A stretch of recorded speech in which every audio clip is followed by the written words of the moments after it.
A modo de introducción, todas las instituciones que usted tiene conocimiento o que de alguna forma también admiramos o realmente podemos criticar por su forma de ser, todas en sí, especialmente las educativas, tienen principios en su formación. ¿Qué significa esto? Que constituyen las bases y valores fundamentales que guían su misión. Después vamos a explicar, digamos, lo que es la misión.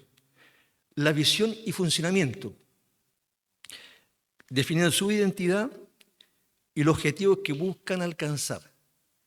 Toda institución que se crea justamente siempre tiene que establecer esos parámetros, esos valores, esos principios, porque guían el norte, hacia dónde se dirigen, cuál es su objeto, cuál es su razón fundamental de existir. Gloria al nombre del Señor. ¿Qué entendemos por misión? Me estoy refiriendo, generalmente cuando ingresamos a empresas o instituciones, siempre nos dan a conocer la misión. ¿Y cuál es la visión? En toda institución está esto. Y también en nuestra iglesia también está. ¿Qué es misión? Es una declaración concisa que define su propósito fundamental, su razón de ser, por qué existe, y lo que debe hacer para existir y operar en el presente. Sí.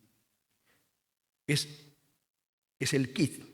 Cómo yo como institución establezco esta declaración para señalar, digamos, cuál es mi propósito fundamental y qué debo hacer para existir y cómo debo operar.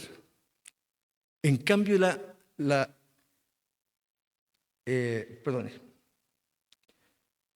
esta misión sirve como un marco referencial que guía todas las decisiones, los proyectos y acciones de todos los miembros de la organización. Están definidos los objetos y todos van tras eso. Se definen, digamos, responsabilidades, organigramas de todo tipo, digamos, tendientes justamente a eso. Y un organigrama establece descripción de funciones, de quién dependen las personas, cuáles son, digamos, los requisitos que tienen que cumplir en cuanto a conocimiento, en cuanto a destreza, pero todo está enmarañado, coordinado para cumplir el objetivo fundamental de lo que es la institución. Esto es una conversación que vamos a tener y usted lo va a entender por qué más adelante. Entonces, todos los proyectos y acciones de todos los miembros de la organización para cumplir con su objetivo. En otras palabras, responde a la siguiente interrogante. ¿Por qué existimos? ¿Para qué fuimos creados? ¿O qué hacemos? La visión, que es diferente a la misión, la misión es como una carta magna, como la Constitución, más o menos aterrizado en el aspecto, digamos, de gobierno. La visión define el futuro que se busca y el camino que se usará. Es decir, es la parte práctica. ¿Cómo yo llevo justamente a cumplir con la misión? ¿Qué debo hacer? ¿Qué instrumento? ¿Qué camino debo seguir? ¿Qué recursos utilizar? Todas las instituciones religiosas, vamos aterrizando un poco, sean las tradicionales, me refiero, digamos, principalmente a la católica, y también las protestantes también tienen sus principios que orientan su formación y desarrollo. Yendo ya a la parte, digamos, de iglesias evangélicas o protestantes, existen, digamos, dos marcos de referencia.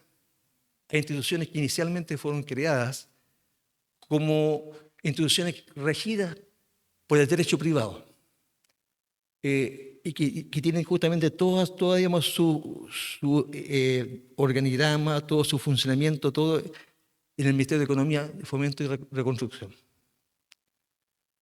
Y lo que caracteriza justamente este tipo de derecho privado es que todos sus bienes, todos los recursos en sí, son para la persona que la creó.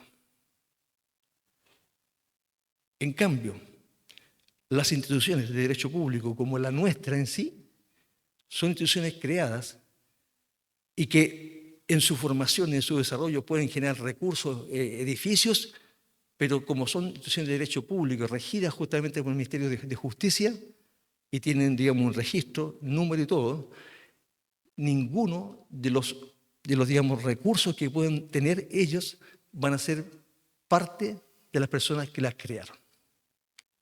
Esto obedece justamente para evitar todos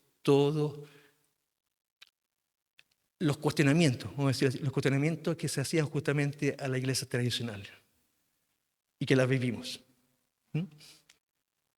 Y lo otro que caracteriza justamente, digamos, a esta institución de derecho público es que tienen principios de fe, estatutos que establecen cómo yo organizo las iglesias en sí como institución religiosa, la parte administrativa y la parte eclesiástica, todos los responsables que tiene cada uno, desde el pastor, ayudante, oficiales, diáconos, los encargados de control interno, como lo tenemos definido, todo está definido en los estatutos. Y también los principios de fe, que están orientados en las Sagradas Escrituras y que tienen que ser objeto de conocimiento público. A diferencia del derecho privado, que generalmente siempre las conocen las personas que la formaron y la conformaron. Si usted le va a pedir, digamos, quiero conocer esos estatutos, no lo van a considerar.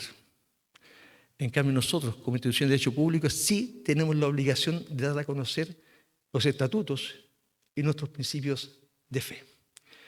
Vamos a hablar de los 16, en forma somera, principios de fe que rigen nuestro funcionamiento como entidad religiosa, Corporación Evangélica El Conquistador. Primer principio. Las Sagradas Escrituras, conformadas por el Antiguo y el Nuevo Testamento, son la palabra de Dios, dada a los hombres por inspiración divina.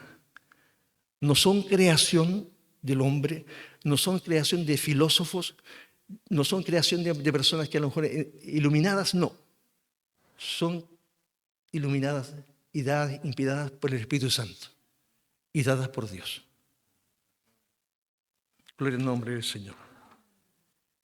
La iglesia evangélica, de eso me voy a referir más en profundidad, que es lo que vamos a alcanzar a detallar en esta oportunidad. La iglesia evangélica del Conquistador es una iglesia trinitaria. ¿Qué significa trinitaria?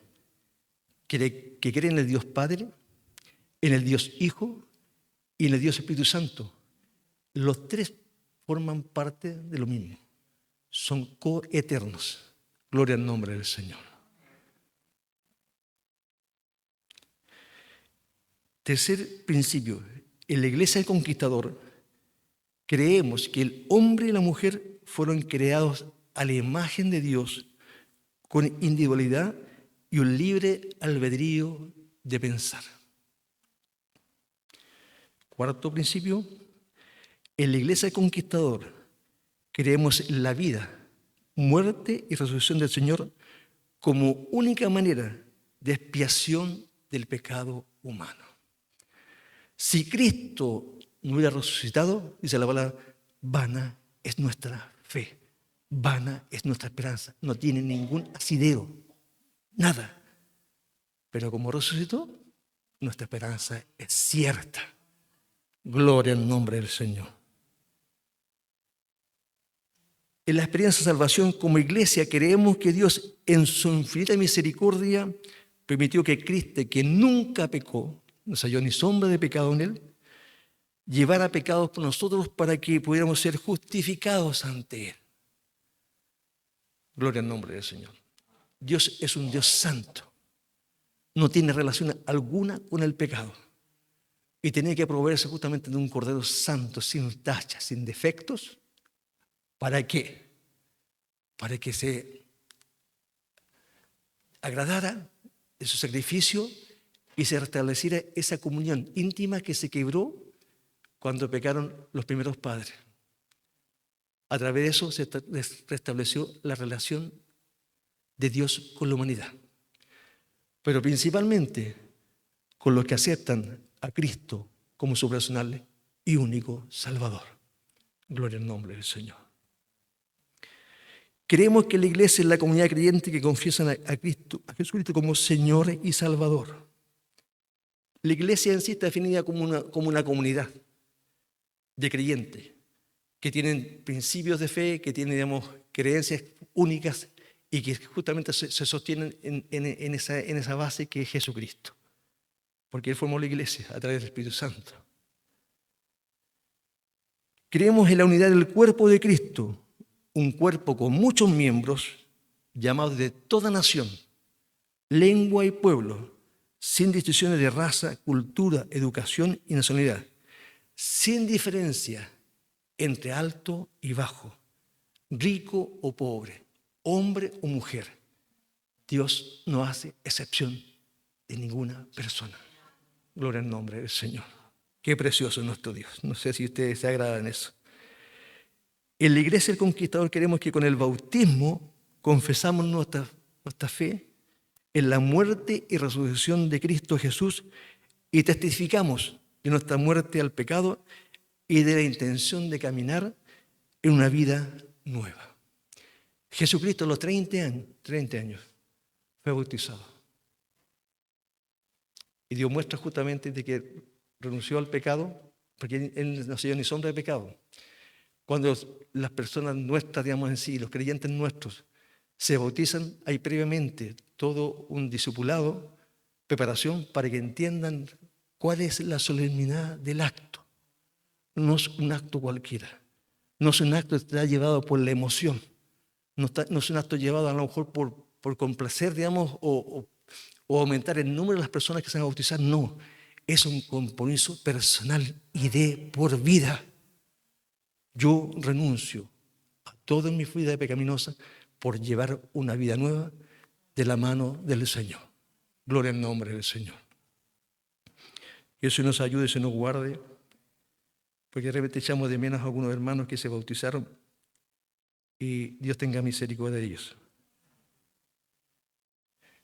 No es para cuestionarlos, no, sino para que podamos orar por ellos. Porque nosotros también somos carne y también podemos caer y a lo mejor por dificultades que podamos enfrentar en la vida, nuestra fe disminuye y nos apartamos.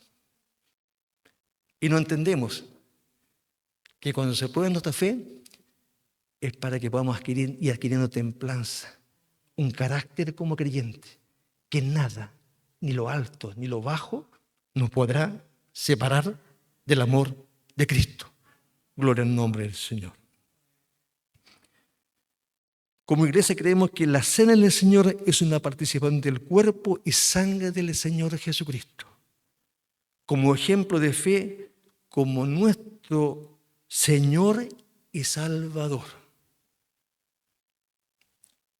Me recuerdo a las primeras cenas que correspondió, digamos, que era otra forma de hacerlo, pero en realidad es lo mismo, en esencia tiene el mismo espíritu, la misma finalidad. Se decía que no se puede participar de la cena de aquella persona que estuviera pecando, o que estuviera en falta, o que su vida no estuviera, digamos, conforme. Hay diversas formas de concebirla. Yo no me voy a pronunciar al respecto, pero sí, si usted lo hace con un acto de fe, un acto de aceptar, digamos, esa sangre preciosa, ese cuerpo, sí, tiene validez delante de Dios. Porque eso le va a permitir también, digamos, adquirir un compromiso de un cambio de vida, un cambio de norte, un cambio de 180 grados de su forma de llevar la vida. Gloria al nombre del Señor. En lo referido a los dones espirituales, en la Iglesia Conquistador queremos que Dios otorga a cada miembro de su iglesia en cada época dones espirituales con los cuales puede actuar efectivamente para beneficio de la iglesia y de la humanidad. Tenemos dones de ciencia, sabiduría, milagro, profecía, hablar lenguas, interpretación de lenguas. Y también hay dones ministeriales, como pastorado, maestría. Que el Señor nos bendiga, eso nos guarde. Son dones no adquiridos por el hombre, sino dados por el Espíritu Santo, conforme a la voluntad de Él. No lo que yo quiera, sino que el Espíritu Santo sabe y conoce si yo voy a ser un buen administrador de esos dones que va a colocar en mi persona y en su persona. Que el Señor nos bendiga, eso nos guarde. Los miembros de la Iglesia Conquistador somos mayordomos de Dios y reconocemos que Él es el dueño de todos los fines que adquirimos por medio de nuestro trabajo y esfuerzo. Parte de nuestro servicio a Él y a nuestro prójimo es devolviendo el diezmo y las primicias, además dando ofrenda de lo recibido de su mano para la proclamación de su evangelio y el sostén y crecimiento de la iglesia. No somos neófitos nosotros, no somos personas que no sepamos que las iglesias evangélicas no tienen ningún financiamiento municipal, privado o de gobierno para su desarrollo y crecimiento. En esta iglesia, en este edificio, en este templo, no hay ningún peso dado por aquellas personas. Todo ese esfuerzo de todos los que participamos y estamos participando. Gloria al nombre del Señor. Para los pastores en realidad es complejo hablar del diezmo y las primicias. Se siente un peso como parte de vergüenza, pero es palabra de Dios. Es palabra de Dios. Yo lo he vivido y sé que es palabra de Dios. Se aconsejaba en antiguo hombres sencillos. Decían, usted hágase socio del Señor.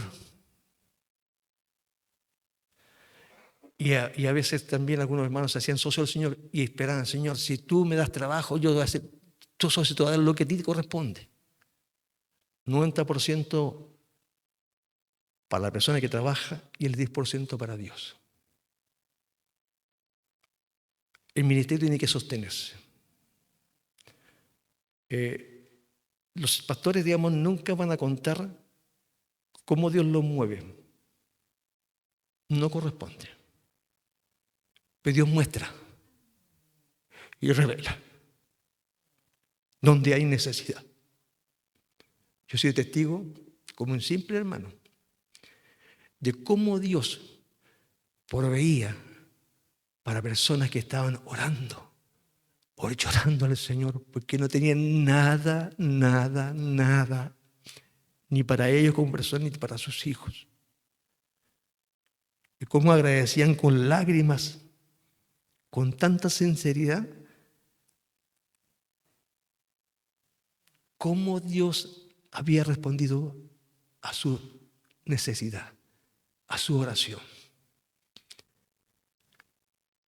A los que van a ser profesionales el día de mañana, nunca se olviden de esta enseñanza. Jamás se olviden de esta enseñanza. Ustedes lo que van a dar no va a ser para el pastor. Sí, materialmente va a ser, pero están dando para Dios. Están acumulando tesoros en el reino de los cielos. Somos personas de fe. Y si no somos personas de fe, no tenemos ninguna razón de estar acá. Gloria al nombre del Señor. A veces hay que hablar con franqueza para que podamos entender lo que Dios quiere de nuestra vida. Que Dios nos bendiga y eso nos guarde. En lo referido al comportamiento cristiano, es decir, cómo yo me desempeño, cómo yo me desenvuelvo.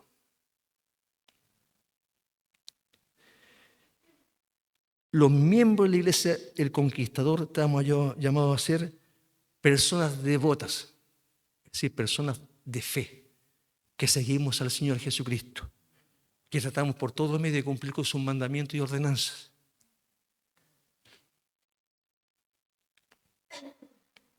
Quienes piensan, actúan y sienten en armonía con los principios cristianos. A veces nosotros no entendemos mucho esto. Pero dice la palabra que nosotros debemos vivir en forma santa y piadosa forma de vivir. Que quizás para el tiempo sea un poco fuera de foco, que una persona sea tan sincera, sea tan buena, sea tan amable, sea tan sincera, posiblemente estén catalogando a una persona que no está, digamos, dentro de los marcos, digamos, de funcionamiento, de comportamiento de las personas. Estamos en el mundo, pero no somos del mundo. En los primeros años que el Señor me recogió, yo escuchaba testimonio de que los hijos de Dios se conocían hasta en su forma de caminar. Eran diferentes. Y también tenían un perfume especial. Gloria al nombre del Señor. Tras eso tenemos que ir. A eso estamos llamados. Gloria al nombre del Señor. Y nuestro lenguaje, totalmente diferente a lo que es el mundo. Porque nuestra forma de pensar tiene que estar en la mente de Cristo, el corazón de Cristo. No actuar como el mundo actúa. Gloria al nombre del Señor. En lo referido, y esto yo creo que es sumamente importante, porque hay corrientes inspiradas por organismos internacionales que fueron creados justamente después de la Segunda Guerra Mundial para evitar conflictos entre las naciones.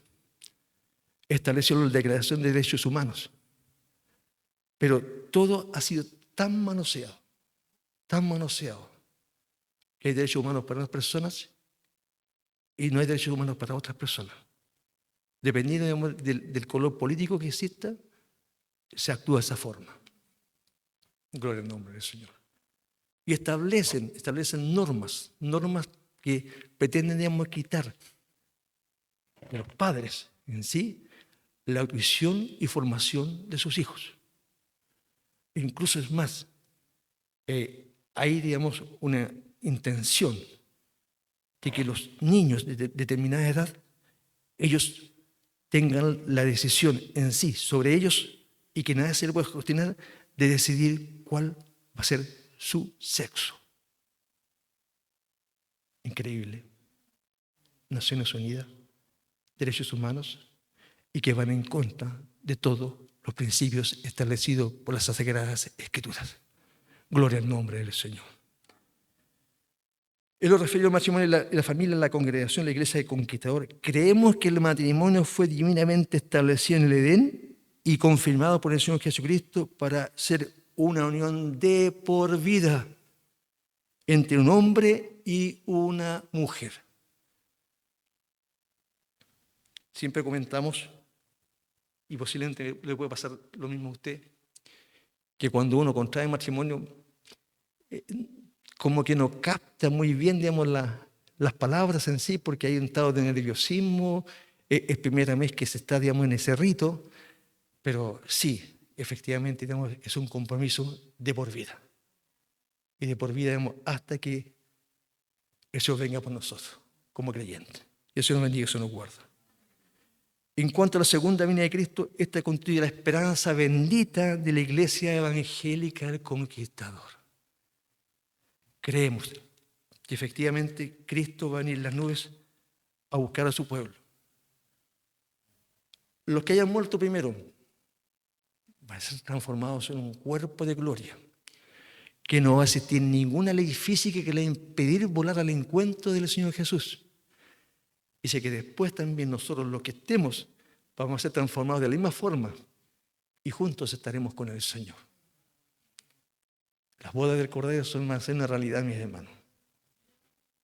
Nos acercamos día tras día.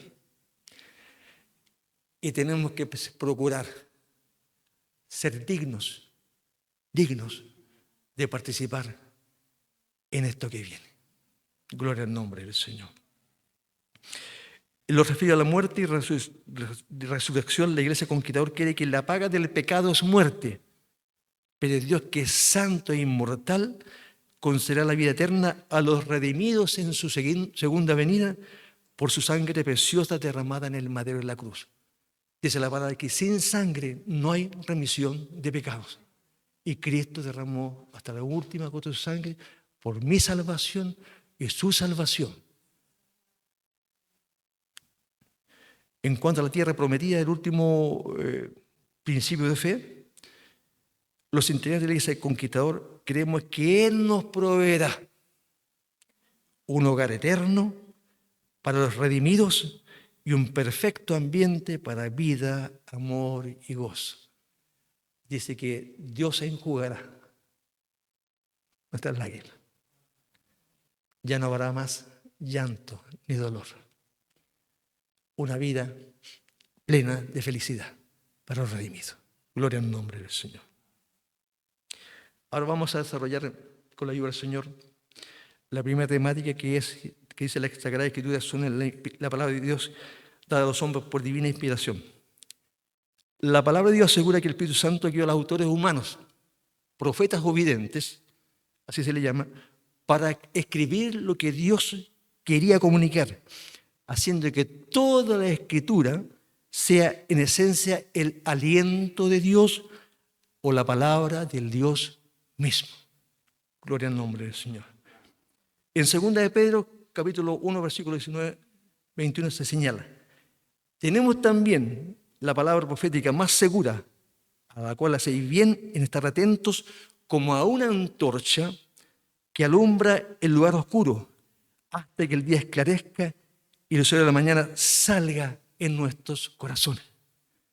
Entendiendo primero esto, que ninguna profecía de la Escritura es de interpretación privada, porque nunca la profecía fue traída por voluntad humana, sino que los santos hombres de Dios hablaron siendo inspirados por el Espíritu Santo.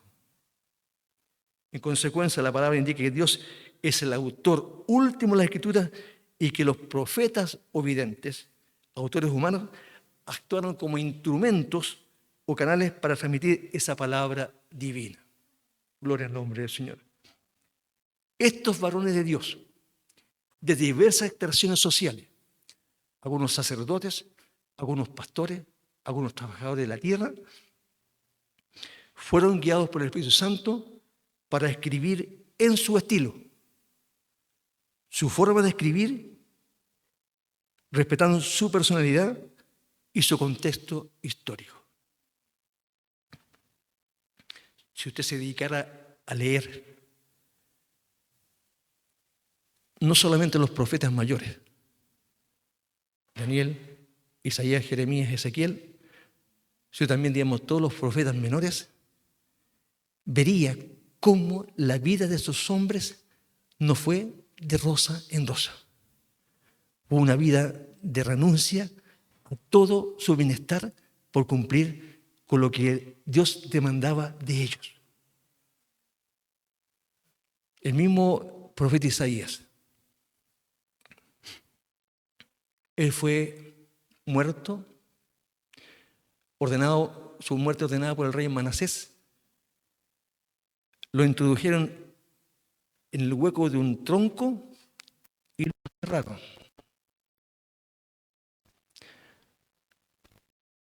Al profeta Jeremías,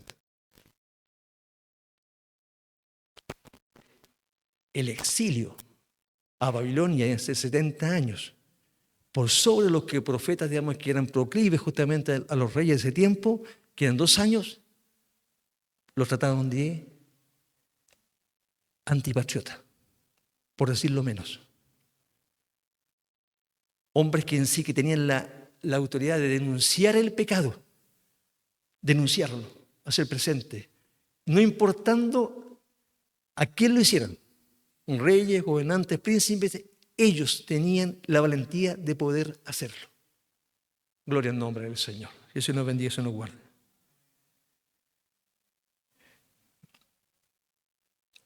Existen evidencias de que las Escrituras sagradas son inspiraciones divinas. Primer ejemplo, Jeremías capítulo 1, versículo 9. El profeta que estábamos hablando recién. Dice, y extendió Jehová su mano y tocó mi boca y me dijo Jehová, he aquí, he puesto mis palabras en tu boca. Gloria al nombre del Señor, el Dios creador. Cuando uno ve los primeros capítulos del libro de Romanos, dice que la naturaleza misma, todo lo creado, hace evidente que hay un Dios creador, que nada fue creado así por circunstancias extrañas o por hombre, no. Todo revela que hay un Dios creador. Gloria al nombre del Señor. Segundo ejemplo, mira Corintios capítulo 2, versículo 13, el apóstol Pablo. Dice, y hablamos de estas cosas no con palabras que enseña la sabiduría humana, sino las que enseña el Espíritu, acomodando las cosas espirituales a las espirituales. El mismo Señor Jesucristo, en Mateo 5, versículos 17 y 18, afirma que ninguna de las naturalezas de la ley pasaría, enfatizando la divinidad y autoridad de las Escrituras. ¿Qué dicen estos versículos? Se está refiriendo justamente a su persona, porque pensaban que Él venía a abrogar la ley, a dejarla sin efecto. No penséis que he venido para abrogar la ley o los profetas. No he venido para abrogar, sino para cumplir. ¿Y qué forma de cumplirla? Maldito es todo el que es colgado en un madero. Gloria al nombre del Señor. Y porque de cierto os digo que hasta que pasen el cielo y la tierra, ni una jota ni una tilde pasará la ley, hasta que todo se haya cumplido. También los apóstoles Juan y Pablo dan cuenta de esta revelación. En el Evangelio según San Juan, capítulo 6, 17 dice, pero cuando el Espíritu de verdad, Él los guiará a toda verdad, porque no hablará por su propia cuenta, sino que dirá lo que ha oído y les hará saber lo que viene. La misma Sagrada Escritura dice que el Espíritu Santo clama con gemidos indecibles por nosotros. Lo conoce todo. Romanos 8:14, el apóstol Pablo dice, porque todos los que son guiados por el Espíritu de Dios, los tales son hijos de Dios. Por el nombre. Hay que enseñar que existe una coherencia y continuidad en el Antiguo y Nuevo Testamento, que a pesar que existen diferencias, presentan un mensaje unificado de un Dios santo, justo y amoroso que busca la salvación de la humanidad a través del sacrificio del Señor Jesucristo. Qué amor tan grande para proveerse de su Hijo, para que se encarnara y muriera por nosotros, que sin lugar a duda no lo merecíamos. Gloria al nombre del Señor.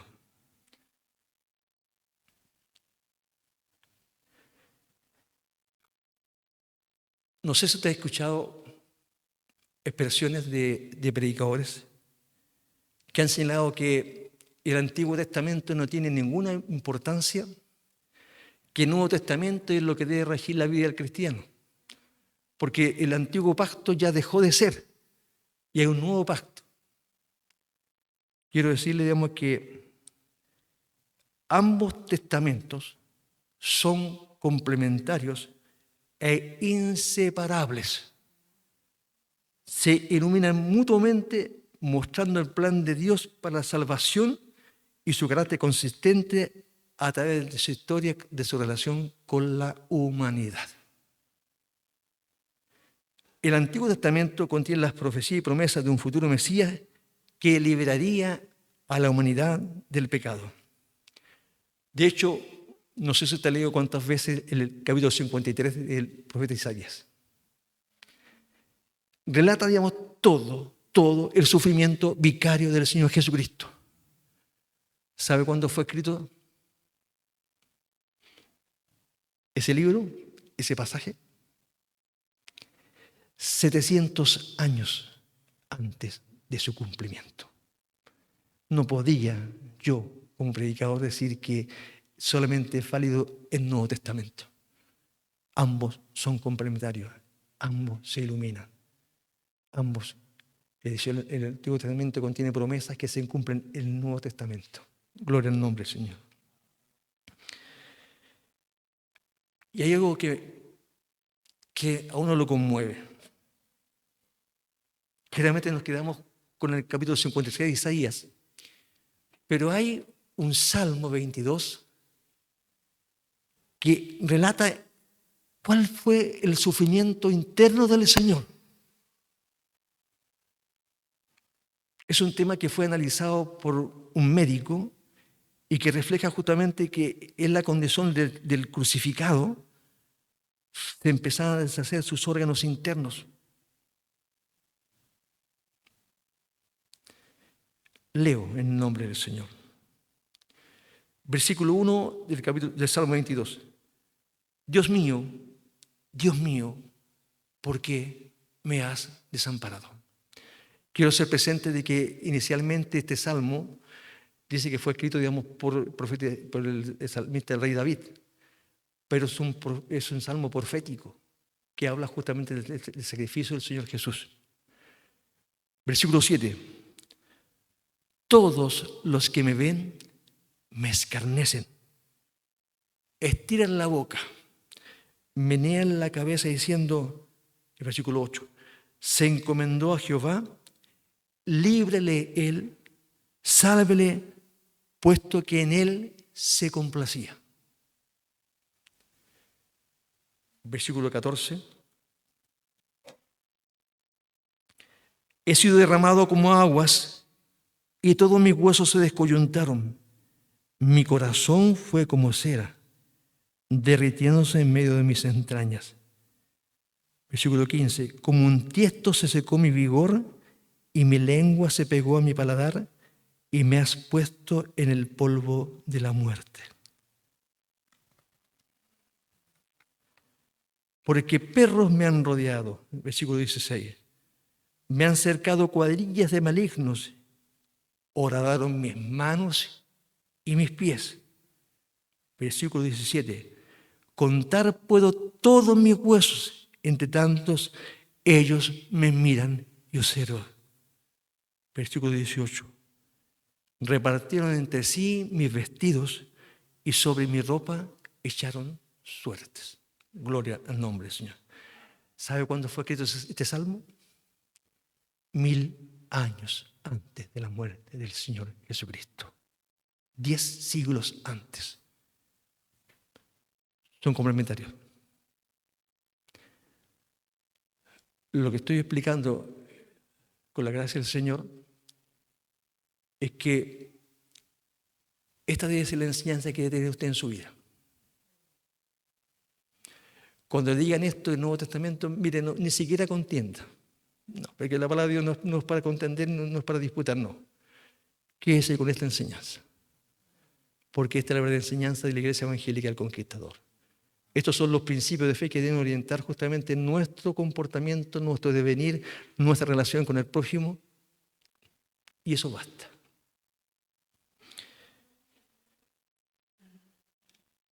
Otro ejemplo que viene a demostrar que son complementarios. El Antiguo y el Nuevo Testamento está señalado en el profeta Joel, capítulo 2, versículos 28 y 29. Y esto tiene relación con el libro de Hechos de los Apóstoles, capítulo 2, cuando se produce el derramamiento del Espíritu Santo sobre aquellos 120 que están orando unánimes todos juntos. ¿Qué dice el profeta Joel? Y después de esto, derramaré mi espíritu sobre toda carne y profetizarán vuestros hijos y vuestras hijas. Vuestros ancianos soñarán sueños y vuestros jóvenes verán visiones. Y también sobre los siervos y sobre las siervas derramaré mi espíritu en aquellos días. Existe, por tanto, una historia coherente porque son un relato unificado del amor de Dios y compromiso con su pueblo, mostrando su carácter inmutable. Dios no tiene variación. Sí, nosotros variamos. Él es inmutable. Gloria al nombre del Señor. El Antiguo Testamento otorga al Nuevo Testamento un profundo propósito y contexto histórico. En cambio, el Nuevo Testamento ilumina y aclara las verdades del Antiguo Testamento. Que Dios nos bendiga. Que Dios nos bendiga y se nos guarde, mis hermanos. Segundo aspecto, y con esto estamos terminando. El creyente crece en la gracia en la medida que crece en el conocimiento de Jesucristo. ¿Cómo se debe entender esto? El conocimiento de Jesús no es solo información, sino una relación transformadora que permite vivir la gracia de Dios más plenamente. Mientras más leemos las Escrituras, mientras más leemos, todo lo que vivió el Señor Jesucristo, más nos empapamos del tremendo amor que vivió y tratamos de seguir su ejemplo. Una vida santa y piadosa. Crecer en la gracia implica pasar de una comprensión superficial, a una apreciación más profunda de Dios y su propósito a través de la palabra de Dios y la experiencia de su Espíritu Santo. Si usted conversa con algún predicador de los nuestros, ellos le pueden decir que mientras más se introduce la palabra, van surgiendo otros versículos y otros versículos. Y no solamente los predicadores, también las predicadoras de las Dorcas también. ¿Por qué? Porque la palabra de Dios es espíritu y es vida. Gloria al nombre del Señor. En cuanto a la práctica aplicación de la fe, se manifiesta en forma diaria a través del ejercicio de la santidad, el servicio a otros, la humildad y la búsqueda activa de la voluntad de Dios. No mi voluntad, la voluntad de Dios. Ya yo no me mando solo, hay otro que me sigue. Gloria al nombre del Señor. Esta ha sido la conversación, esta ha sido la palabra de Dios en nuestras vidas.